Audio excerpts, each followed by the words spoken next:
Hey everybody, this is Leanne Sims, the weight loss diva. Hi, happy Monday.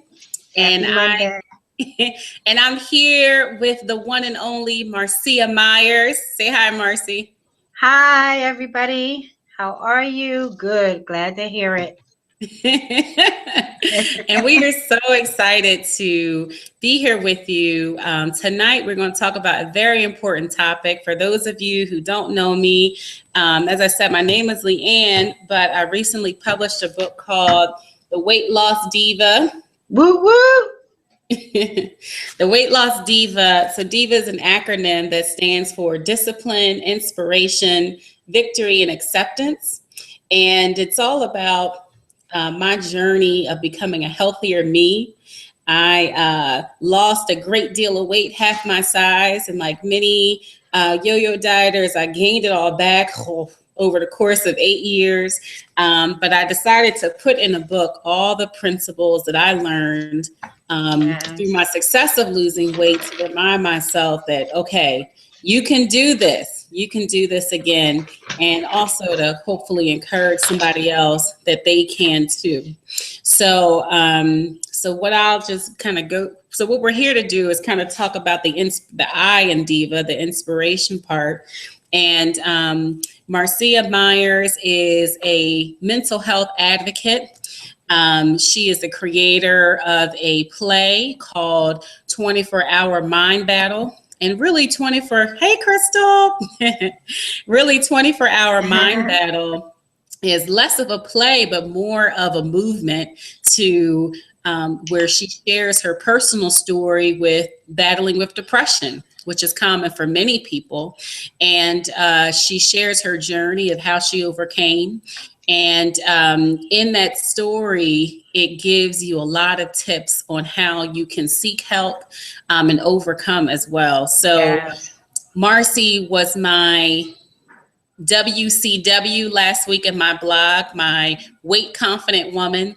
And if you got the chance to read that blog on theweightlossdiva.com, she shared a little bit about her journey. We wanted to have this online chat so she can talk more.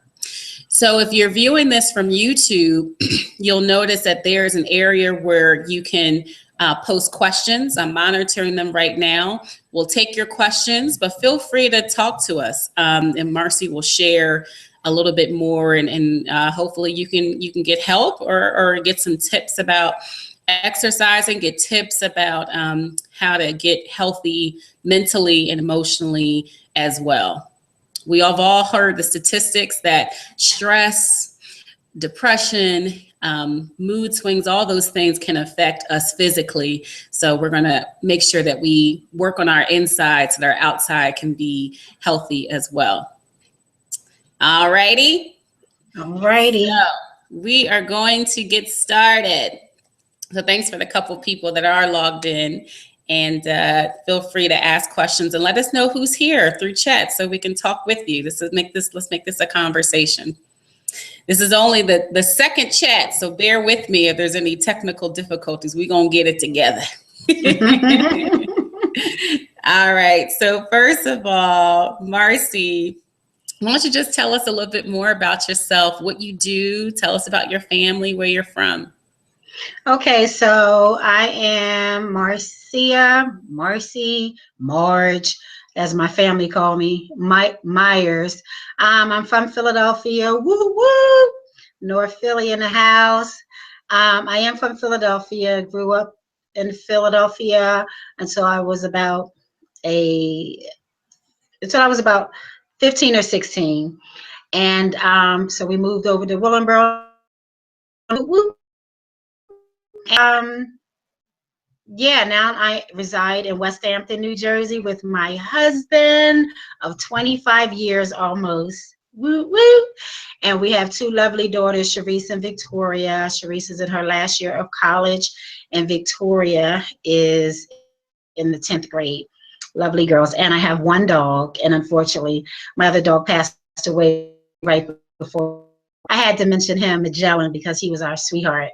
But yeah, so that's who I am. And like you said, Leanne, I created the play 24-Hour Mind Battle because although I have this wonderful life, I love my husband, I love my children, I love my family and my background. As I was growing up, it seemed like everything was all happy and, you know, and whatnot on the inside. What I didn't realize is that I was for a long time and just didn't know what to call it. You know, I had so many moments of sadness, and it wasn't until I got older that I realized this is what it was, depression. More so when I became a wife and a mother, that it really hit me, you know, kind of hard. And it was a battle, serious battle of the mind. So I created the play 24-Hour Mind Battle because I know for me what it did for me physically, emotionally, spiritually. I know what it did for me. So I know that if I went through it, there's so many others out in the world who had to have gone through what I've gone through. And unfortunately, because of the stigma, is just afraid to talk about it. And I've always been one to want to help people, you know, and so why not create something that will allow people to have that conversation? And so I talked to my family about it, and we're like, and they with me putting on this play, and to help other families who might be going through what I've gone through. So that's why it was created, to decrease the stigma, basically.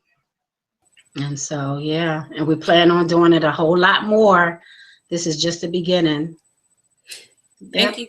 Thank you so much for sharing that. So, You're and kind of welcome. talking about, you know, your battle with depression. Can you talk a little bit about kind of how you felt like depression or stress affected even your food choices? And you know, what are some of the foods that you would turn to when you felt uneasy or when you felt depressed? Oh, wow. I also talk about that in my play. Um, because it was such, I put it in the play. We did the play a few weeks ago, about a month ago, at Camden Medical School, Rutgers Medical School. And one of the questions was, why did I choose the things? Because why did I choose the topics that I choose to put in the play? Because they're sure I probably left some things out because you can't tell it all. So why did I choose some of the things? So I used the food as an example. I said, well, I definitely wanted to keep the food choices in there because that was a big part of the depression and whatnot. Because when I was feeling that way, my go-to stuff was and is at times good old chocolate chip cookies, which I just so happen to have in my cabinet because they're good, not because I'm depressed, but it's a nice snack. So this was my go-to, but instead of having one, I could have them all. Apple Jacks for some people are Apple Jacks for some people is a breakfast item. For me, Apple Jacks and Fruit Loops is a snack because I won't just have one bowl, I'll have the whole box or both boxes. And then the thing about it was I could have this whole box and then hide it because I didn't want anybody to know that I was eating a whole box. And then I'd probably buy another one and just pretend that, you know, that was the same box. And then donuts are my favorite. I put all of this in the play. These are honey buns, but same difference. If I didn't have donuts, I went to honey buns. Why are they in my house now? I don't know. But no, but my daughter had these for her sleepover.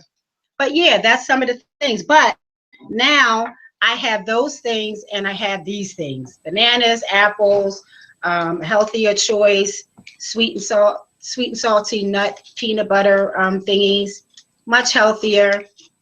And I make sure I have these in my house all the time now, regardless, for me and my family. We always have apples, bananas, grapes, what other kind of fruit, lettuce to make salad and what have you. But yeah, that was a big thing, especially the cereal. Nice and sweet and yummy. Yeah. it's like poison. I It totally, grabs you.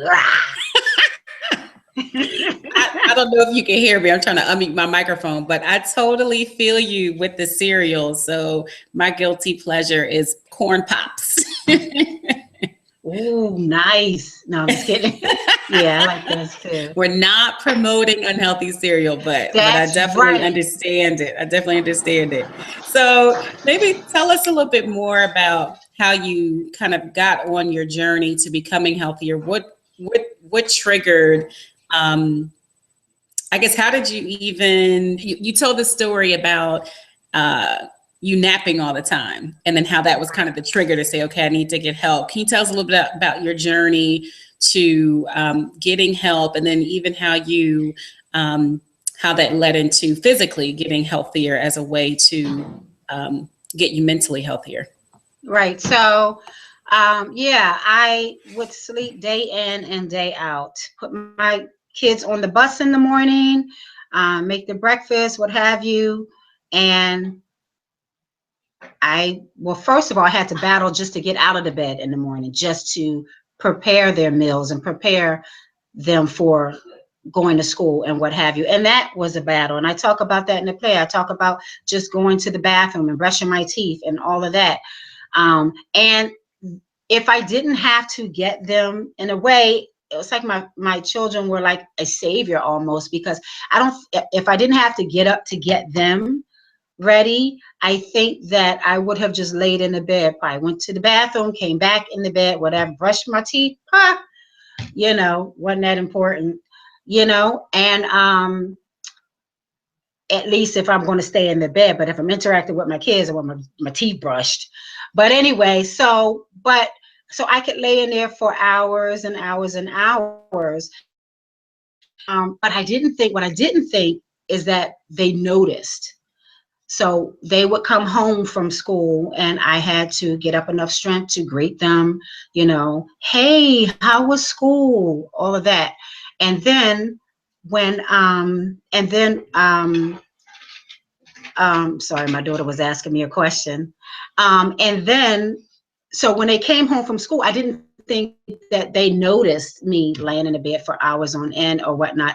But like, say on the weekends or even after school hours, after homework was done and everything, Mom, can you take us to the playground? In a minute. Can you, oh, are we going to go to the store? Remember you said we was going to go get, in a minute, just a second.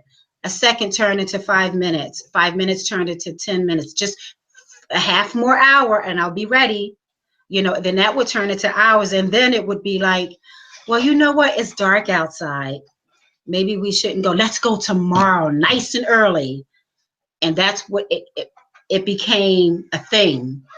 And so, but to me, because I just didn't notice what was going on. I didn't notice that they would even pick up on that. They began to notice that this is something mommy just wants to do. This is something that she likes doing. And so my daughter referred to my favorite thing at a back to school night as my favorite thing to do. When the teachers were posting something about families at home, what's your mommy's favorite thing to do? Everybody else had, my mommy's favorite thing to do is read books. My mommy's favorite thing to do is go shopping. My favorite thing to do, according to my daughters, was get her rest, get her sleep. And that was like, oh my goodness, they do know. And they were both in agreement. Now, my husband knew all along because I would try to talk to him and he couldn't get me out of the bed and whatnot. And he was encouraging me to get help. But to me, I thought that people thought I was crazy and I didn't want to tell anybody. But that made me want to rethink it. And maybe I should go get some help somewhere from somebody. It was very dark. No, I mean, that was so powerful though, because a lot of times we don't even know what some of the symptoms are, and as I kind of think about some of the excuses that I've had to even get healthier, family, friends, my spouse, the responsibilities that I have are sometimes the things that are the excuses to not get healthier, whether it be physically, Right. mentally, just taking care of myself, whatever. So, one of my questions is, and you kind of answered this, is how can family, this is just kind of in general, help Mm-hmm. you help or hurt when we're trying to get healthier?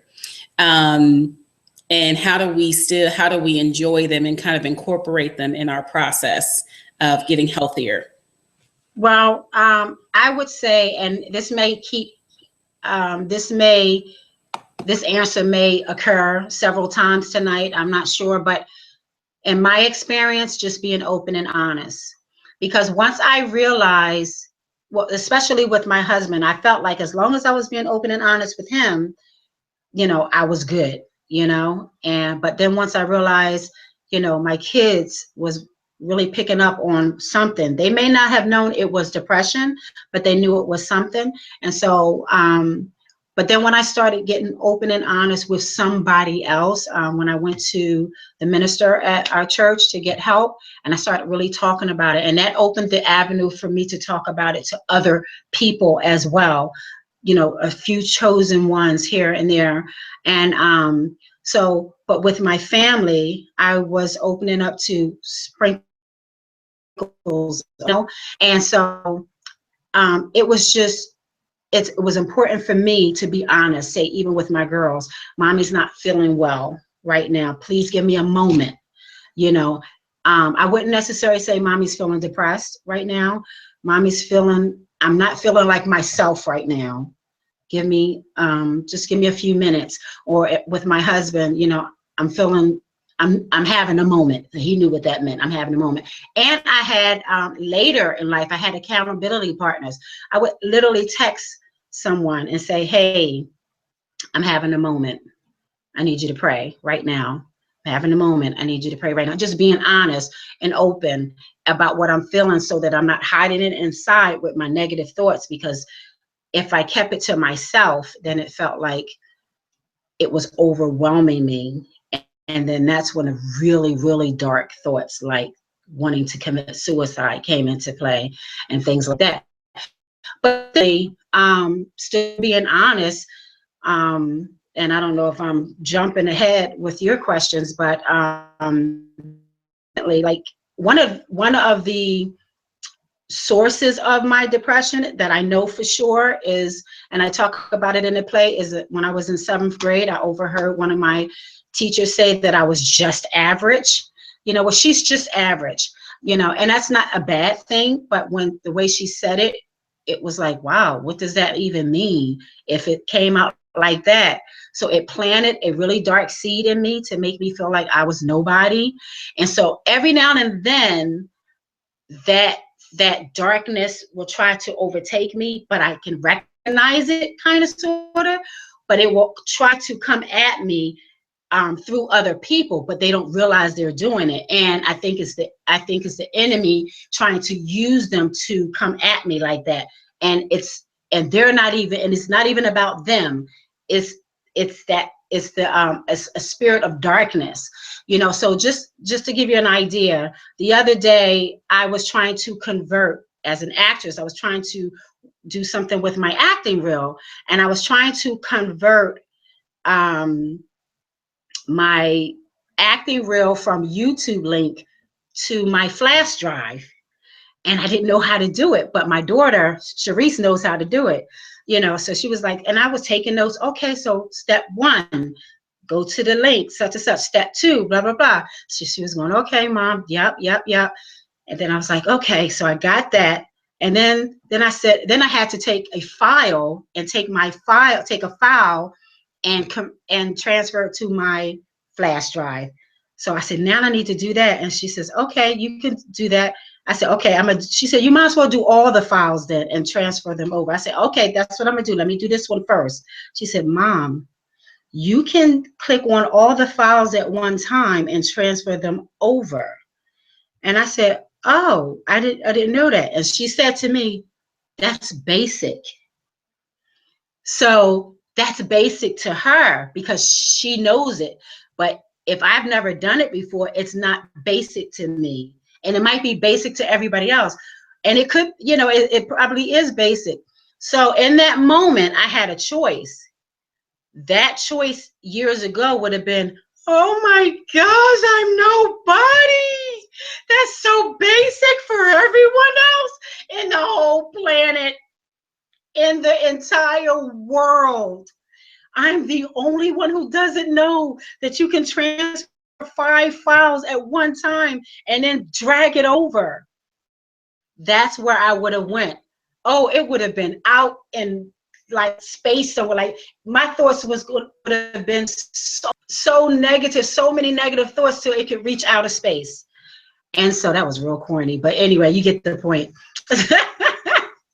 So I just said, can you just help me with it? Because I don't know. It might be basic to you, but not to me. And I'm going to take a class. She said, they have classes for this. And I said, you're right. I'm going to take one. Right now, I need to know how to do this. So I had to help her I had to help her to understand it's not basic to me and help, instead of lashing out or whatever. Then she was like, oh, okay. Because in that moment, it could have got really bad. It could have made me go backwards. And I just refused to. I love that because it shows how, we do have we can take action, right? We don't just have to let it overtake us. And in the blog that you wrote, I love the 5-second rule that you talked about. And I started to actually apply it to my life after I read it because it really works. So can you talk to us more about your 5-second rule with negative thoughts and give an example of how you play it out? Okay. So, and again, it did look corny when I wrote it, but it so works for me because, and from day to day, I'm not saying that the negative thoughts don't come, and it's okay that negative thoughts come. They're gonna come. You know what I mean? But it's not okay if we just receive every one of them and allow them to whatnot. And so I just said, what, I'm gonna talk to these bad boys. When it happened, just the other night when I was trying to transfer those files, that was part of the negative. I wouldn't let it go because that 5 seconds was there, and I said, nope. It's basic. It's basic for some people, but not for me. That's it.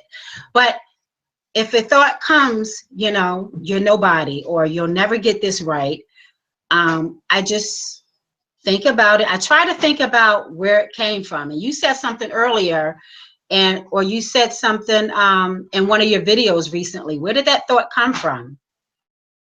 Try to think about that. Where did that thought come from? And this is all in the 5 seconds. Where did that thought come from? And I'm like, 1, 2, like as if it's a kid and you're trying to tell the kid, you got 5 seconds to sit back down. 1, 2, you see there. That's how I talk to you. Got 5 seconds to get up out of here. 1, 2, 3. And I say it loud, and it may sound crazy, but I say it loud because it's hard for me to think something negative while my big mouth is talking. So, I can't just say it in my head. I still see the negative, but when I say it loud, 1, 2, really hear it, and it just has to go. But then I turn around and what it's telling me. And most of the time for me, and everybody has their own situations that they deal with. Negative thoughts are targeting one area in your life that you struggle with, or you'll never get out of whatever thing that you're in. For me, that negative thought a lot of time is about me not being good enough, because of that source from years ago.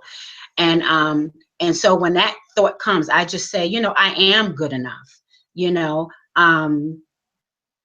I can do all things through Christ.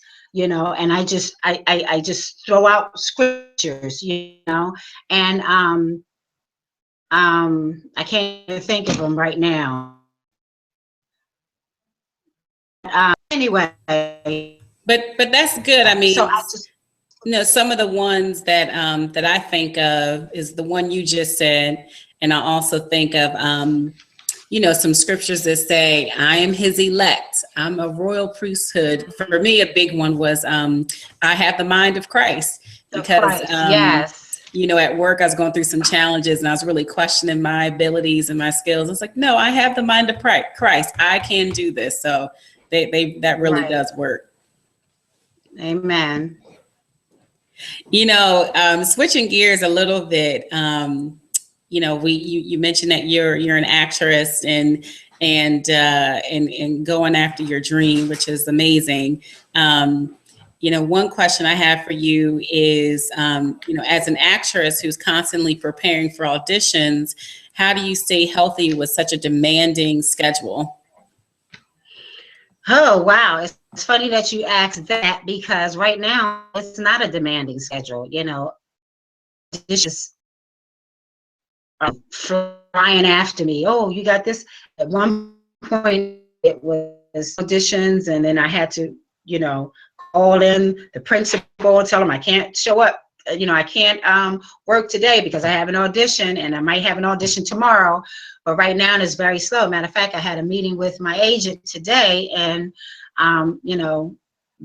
she was telling me it's very slow in the market right now, and blah blah blah. But that is like the total opposite for me. Like, it can be very stressful on my way, and so there is. Am I somebody because I don't have auditions, or am I nobody again? Auditions. I mean, it's just a different kind of stress, So, I'm taking classes, improv class. Doing an improv children. That keep me busy. I'm working on 24-hour mind battle. That'll keep me busy. About the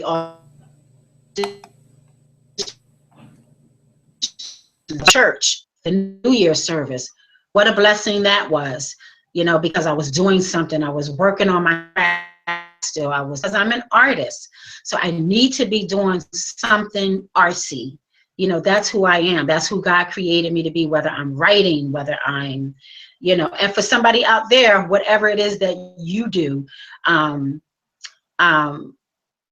well, you were asking about me, but whatever it is that, you do, you have to find that that place of peace in your heart and in your life, whatever it is that you're being stressful, or the stress trying to overcome you.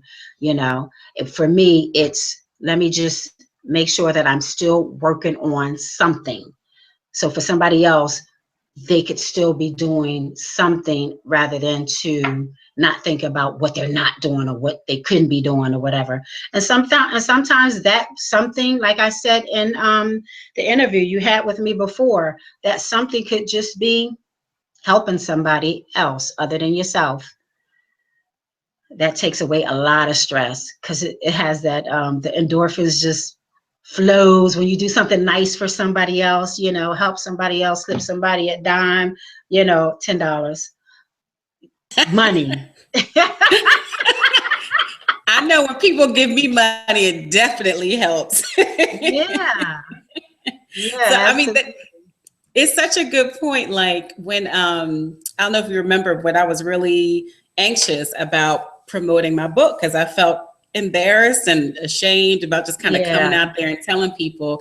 And I remember you said to me, something like, it's not about you, it's about that's right. other people.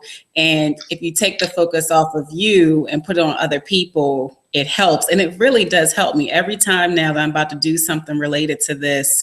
And I Right. feel that anxiety, I think about, okay, this is not for me, it's to help somebody else. So, for even the people who are listening, like, that's a really great tip that I learned from Marcy, to to kind of de-stress and to get rid of some of the anxiety, take the focus off of yourself and put it on others. Right. I don't think I would have gotten through 24-hour mind battle hadn't I had those same thoughts. You know, I'm up on this stage telling my stuff. Mm-hmm. I'm telling them how I look in the mirror and I don't like what I see. The thought of me even talking about it to anybody was frightening for me because I'm cute. I mean, for real, I am cute. But the thought of people knowing that I really didn't think that I was so scary. You know what I mean? Or just examining every inch of my body, sure I'm okay before I walk out the door.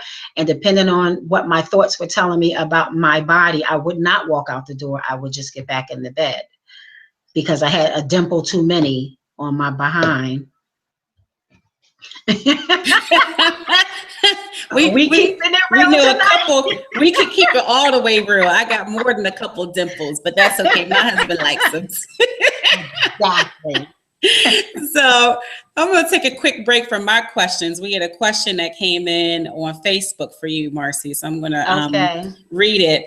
So there was somebody asked about, she said, you know, she's a Christian living among a family of unbelievers. And when she falls into depression, her family kind of talks to her and tells her that she's supposed to be saved. And, you know, she's always talking about God. So where is he when she feels depressed? So the question is, you know, what advice can you give in response to people who maybe don't believe that a Christian who believes in God should be depressed? I think that was the biggest reason why I didn't tell people at first, you know, because at the time when I was really, when it hit me really hard, I was very much saved, sanctified, filled with the precious Holy Ghost. And I was serving in youth ministry. I was serving in other areas. I can't even name them, you know, and so but nobody could tell me how I felt. You know, what you have to understand is that depression is a sickness, period. It's a sickness. So when you hear about people who are, and we hear this a lot, but it's just so true. And I have to say it. If you hear about people who have just a headache, who have cancer, who have a knee injury, who have a bump in their leg, anything in their shoulder, they're going to get help for it. Depression, it's hard for Christians to understand that depression is a mental illness. And I like to say, I like to put it this way, my mind was sick, because I think people can understand that better than depression, because depression is such a bad word. It's such a stigma attached to it, you know. But so sometimes I say, you know what, my mind was sick. Can you understand that better? You know, because if I said my tummy's sick, my back is sick, my heart is sick, I have my heart is beating a little bit faster than it should be, or slower than it should be, I need to go to the doctor because I'm sick. So my mind was sick. So if your mind is sick, whether, for me, I went to a minister in the church. I also, and I will put this out there, I also years ago went to, I had a hard time focusing. And so I went to, we had insurance, and I went to a psychologist and ran down my symptoms and everything. And she said, you sound like you have adult ADD, attention deficit, because I couldn't focus, I couldn't manage. I was a mess to me and my husband. It was just him and I, no children at the time. And I took medication for it. That was for adult ADD. But she said to me, listen, you also sound like you have adult ADD along with depression.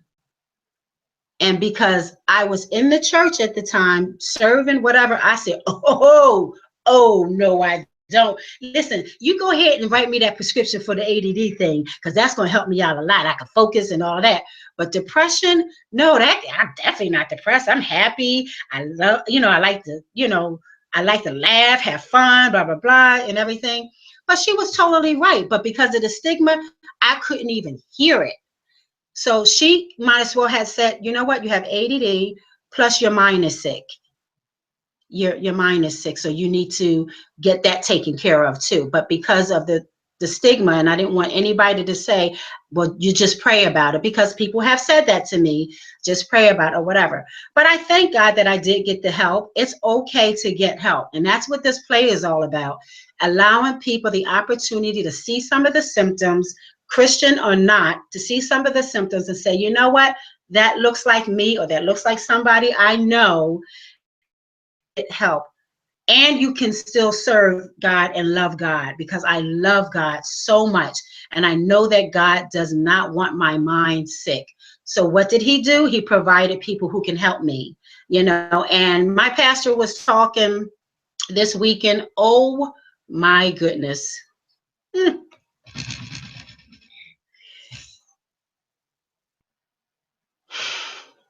And he said that Jesus is our ultimate cheerleader. So he is always rooting for us. He's always rooting for us. He's always cheering for us. He finished his course. And when he got to the finish line, his job was to cheer us on until our assignment is done. And so he's cheering us on to get better, for our minds to be healed. Christian or not, Jesus is cheering you on. He put people in your life to help you. There are medications if you need it to help you. I look at it as all of this stuff Jesus gave to us, and he's cheering us on. He is cheering us on from the time we wake up in the morning to the time we go to bed at night, because he loves us and he wants us to finish our course, period. There is absolutely nothing wrong with you. You just have to go get help, and it's fixable. That's what I love. It's fixable. Do those thoughts come back to me every now and then? And I say yes. I mean, yes, they do. And I just tell those thoughts, get up out of here, talk to the hands. Bam. I'm not. So you're okay. Sorry. No, Marcy, that is, I don't know if I'm unmuted yet. Marcy, that is so real. And I'm so glad that you are able to pour out your heart like that, because people need to know. And I think especially Christians, we're ashamed when we need help. We feel like we should have it all together. And, Right. What you said about Jesus is always cheering us on, that's so powerful, because there's so many people, mainly ourselves, who are doing the opposite. And I love Joyce Myers. I watch her all the time. And she's just so plain and simple. And Yes. She said something like, God has never had a bad thought about you. And when I thought about that, I was like, oh my goodness, that's so true. So, but we have so many bad thoughts about ourselves. So I just really appreciate your honesty and being so open. People are saying so inspiring, Marcy. So thank you so much. Thanks God. Because people need to hear that. As you're sharing that, I'm thinking about, well, if I were in that position, like, where can I go to get help? Can you talk about maybe where people can go to get help? Well, definitely the church. So maybe your a family, may feel like there is no, we don't do depression, whatever. I would pray and hope that somebody in the church would say, yeah, let's pray about this and let's get some counseling for it. But if not, because I don't think that every church is really talking about it, but the world will come to the church first a lot of times, and there needs to be help, for them. But if not, do your research, Google some places in your area. There are so many organizations here. I'm getting involved with NAMI, National Alliance on. There are chapters in every town almost that you could think of, and you can Google NAMI, the National Alliance on Mental Health, NAMH, I think. Anyway, I may have that wrong, but National Alliance on Mental Health. I'm taking a class in about a month, and I just want to get so involved with it. But I know, and I did excerpts of 24-Hour Mind Battle at one of their support groups, and it was just such a blessing. It was such a blessing, and there were people there of all races, of all ages, and who was battling other mental illnesses and everything. That to me just confirmed that I'm not alone in this walk, and that we have so much work to do. But getting back to the question, that's a good place to start. If you look that up and find out where are some support groups in your area where they can guide you to where you can get support with the support group, or even psychiatrists, psychologists, or whatnot, they can direct you in the area where you need to go. Yeah, and then if you go on 24hourmindbattle.com website, I have some resources under there. I just spoke to the head of a women's business, Angela Brown, to talk about Pink Up Again, which is a peer-based support group that we have based out of Sicklerville and Burlington County, and we'll be starting that back up again. But you can go to awomensbusiness.org to pre-register for that. We don't have the dates in mind yet. We don't have the date set up when we're going to be starting. We'll be starting on one pretty soon. But if you go to awomensbusiness.org, you can pre-register to be a part of one of those support groups so that we can know who needs the help. And then we can get started with that. And when we get started with the support group, we'll know that to add you to the list. But there's a lot of help out here. Absolutely. That's awesome. And I put those links or those websites, guys, in the chat box so you can see that. And I'll also put it on my blog later at the weightlossdiva.com so you can make sure you have access to it. Okay. So, Marcia, I do have maybe one more question for you. Okay. As we start to wrap, kind of with you experiencing kind of battling depression and overcoming, like you said, when you see that in others, I mean, you must see it in others now that you've kind of gone through it. How would you suggest, or would you suggest, we talk to the people in our lives, like our friends or family, if we notice that? What's a good way to kind of respectfully offer them help? First, I would, before even offering help, ask some real questions, and sometimes the questions might be right in your face. Depending on who it is, and depending on where they are in their walk and what you're noticing, what symptoms you're seeing, you may have to ask the real hard questions. Are you contemplating suicide? Like, are you thinking that you don't want to be here? Or whatever. Sometimes, and I learned when I went to California,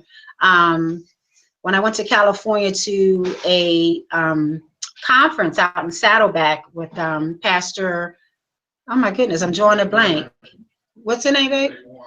Rick Warren and Kay Warren. One of the things that I learned from them is just ask the hard question. Don't even beat around the bush. What are you thinking? Are you feeling like you want to end your life? That's one of the main questions, because what'll happen is they're not looking for that question to be asked. They don't think that you're bold enough to go there, but when you do, some kind of reaction might be, and people tend to be honest, they're either going to say, they'll show it in their body language, or they'll just say, yeah, sometimes. But I would just say ask the hard questions. And when do you feel this way? How long have you been feeling this way? Do you want me to get you help? I'm sorry, there's a lot going on in my house right now. You know, how long have you been feeling this way? Have you talked to anybody about it? I'm noticing that you're not, you know, you're not yourself anymore. You know, you're not doing the things that you like to do. You know, you used to love shopping. Where's your new clothes? You know, things like that. And but yeah, I would ask her, and I have asked her hard questions. And as a matter of fact, as a young lady that that I had to ask that question to, and I kind of dropped the ball on me really mentoring this young lady, and I have to revisit that. I think her story was so close to mine that it scared me, you know, and she's a young lady in high school, and when I think about her, I'm almost like, how do I even get back to directing her again, or just finding out how she is? And but when I was asking her those hard questions, Tough time for me, you know, newly married, yes, just bought a house, and I was really going through it and didn't really, I mean, you really inspired me to get help and just to kind of talk about it, you know, at least. So I talked to my husband, talked to a good friend of mine who's a minister, and I realized that, you know, the benefits I still had, a lot of companies, they offer you employee assistance programs where you can go oh, see a counselor, you know, or someone that's a part of your benefits. So I did that, and I saw someone, and sometimes it just takes a conversation, you know, just somebody to talk to, you know. So right, that's something I would suggest too. Look up your EAP, your Employee Assistance Program, because it's free and it's offered in your benefits plan, you know, in addition to your church. wow, So yeah. that's So nice. yeah. So I think with that, those are all the questions I have. I don't know if there's any more questions from the folks who are still on the line. If there are, you can put them in the chat box while I'm kind of closing out. But Marcy, thank you so much. We You're appreciate you. welcome. You're Thank you for welcome. your honesty and your openness. And make sure, guys, you check her out at 24, the number 24 hourmindbattle.com. And 24mindbattle.com. Woo, 20, woo. what is it? Yeah, 24hourmindbattle.com, right? 24. Yeah, you making me 24 hour mind battle. 24hourmindbattle.com. And also check out my information on theweightlossdiva.com. And, you know, my book is available on Amazon. You can find more information there. So we love you guys. We appreciate you. And thanks for tuning in. Thank Bye. you. Bye. Oops.